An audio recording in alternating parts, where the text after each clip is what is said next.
నమస్కారం. ఏదైతే ఈరోజు మన జనసేన పార్టీ అధ్యక్షుల వారు ఏదైతే కమిటీ ఇచ్చారో ఆ కమిటీకి నేను నాకేం జరిగిందో పూర్తి వివరణ ఇవ్వడం జరిగింది. అదేవిధంగా పార్టీ అధ్యక్షులు గౌరవ శ్రీ పవన్ కళ్యాణ్ గారు ఏదైతే రాష్ట్ర ఉప ముఖ్యమంత్రిగా ఉన్నారో ఆయన నిర్ణయం తీసుకుంటారు. ఆయన నిర్ణయం తీసుకున్న తర్వాత నేను మళ్ళీ మరొకమారి ప్రెస్ మీట్ పెట్టి ఇంకా పూర్తిగా క్లారిటీ ఇస్తా అని చెప్పి మీడియా మిత్రులందరికీ తెలియజేస్తాను. మరొకసారి ఇప్పుడు కావచ్చు, ముందు కావచ్చు, ఇప్పుడు కావచ్చు, ఇంకా ముందు కావచ్చు, లేకపోతే ఇంకా రాబోయే గంటలు కావచ్చు, రోజులు కావచ్చు, ఎన్ని కేసులైనా ఎదుర్కోవడానికి నేనున్నాను. నేను ఎదుర్కొంటా.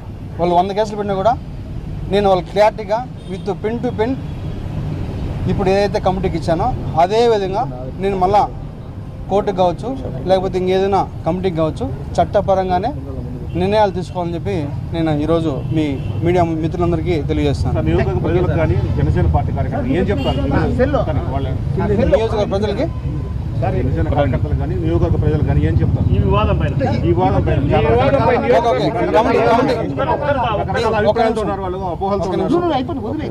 నాకు ఎవరైతే ఆ వ్యక్తికి జరిగిందో పూర్తిగా ఇది వ్యక్తిగత విషయం. దయచేసి ఎవరు కూడా పార్టీలకి రుద్దొద్దు.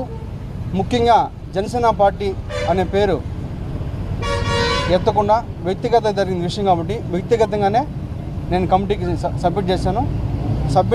కమిటీ ఏదైతే మన పార్టీ చెప్తుందో అదేవిధంగా పార్టీ కూడా నాకు చెప్తారో ఆ చెప్పిన తర్వాతే నేను ముందుకెళ్తాను.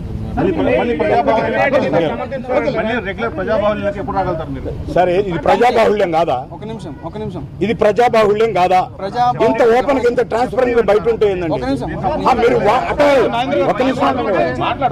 ప్రజాబాహుళ్యంలోకి ఎప్పుడు వస్తారు? ప్రజాబాహుళ్యంలోకి ఎప్పుడు వస్తారు? ఇప్పుడు ఎక్కడున్నారు మీరు? ఎక్కడున్నారు ఇప్పుడు? నేను మాట్లాడుతాను.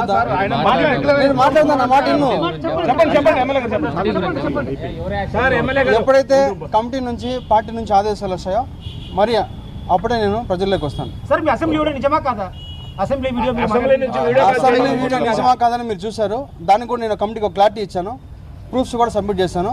కమిటీ ఏదైతే డెసిషన్ తీసుకున్న తర్వాతే మళ్ళీ నేను ఒకసారి ప్రెస్ మీట్ పెట్టి ప్రతి ఒక్క మీడియా మిత్రుడికి నేను విడమర్చి విత్ ప్రూఫ్స్తో కూడా మళ్ళీ సబ్మిట్ చేస్తాను.